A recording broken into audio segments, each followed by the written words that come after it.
Hello welcome back to my channel Swaks kitchen. आज मु आपण मानक पई गोटे ओडिया ऑथेंटिक रेसिपी नै के आछे जोटा कि बहुत पुराना रेसिपी माने जेजमा आउ आईमा मानकर रेसिपी। आपण माने एई आइटमटा खाइचंती कि नै मते कमेंट रे निहाती जणेबे आ जदी केबे ट्राई करि नाहांती ताहले निहाती थरे बनै कि खांतो।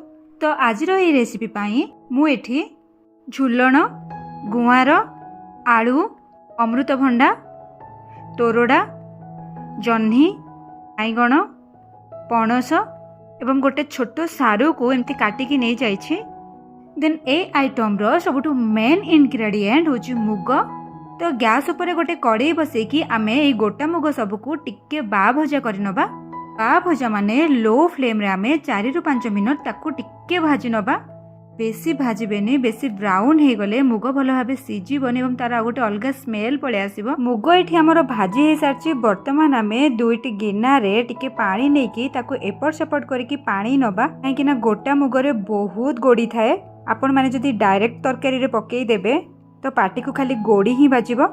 आपण माने चाहिले आगरु गोटी गोटी करके बाछि पारिबे। आ जदी टाइम नथिबो ताले एमती पानी द्वारा पाणीले एहा जल्दी गोड़ी बाहरी पड़िबो। तो आपण मानकु मु एठी टिके देखै नउची। देखंतु बाली आ गोड़ी जहा भी थिला केमती सेपरेट हे जायछि। तो एई प्रोसेस को आपण मानकु 2 रु 3 थर रिपीट करबाकू पड़िबो।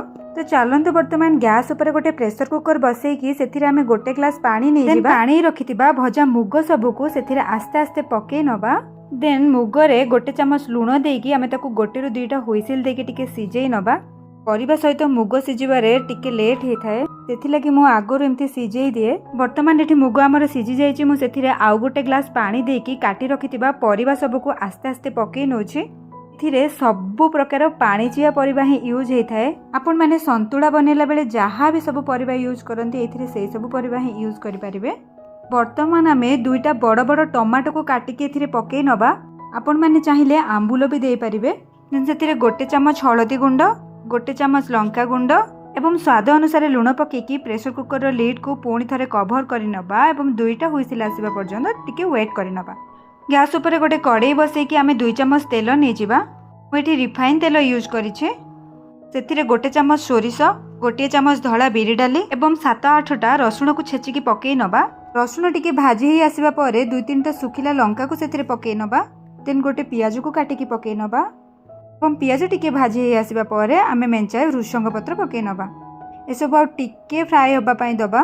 फुटण एठी हमर फ्राए हेई सारलानी। वर्तमान आमे सिझेई रखितिबा परिबा एवं मुग को सेतिरे आस्ते आस्ते पकेई नबा। देन गोटे पितिपातिया साहाय्य रे भलो भाबे घंटा घंटी करिकी आमे 3 रु 4 मिनिट टिके मीडियम फ्लेम रे ताको फुटिबा पई छाडी नबा।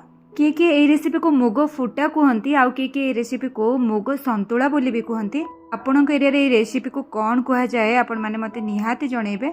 मते तो एटा बहुत बढ़िया लगे। जदि आपण माने केबे बनै नाहंती ताहाले थरे निहाती ट्राई करंतु। ए तो प्योरली बिना मसला वाला रेसिपी आ तेलर भी बहुत कम यूज होई थाए। छोटो बेले तो ए रेसिपीटा मो जेजमा हाथ रो ही प्रथमे खाइथिले एवं ताठु ही एटा सिखिथिले।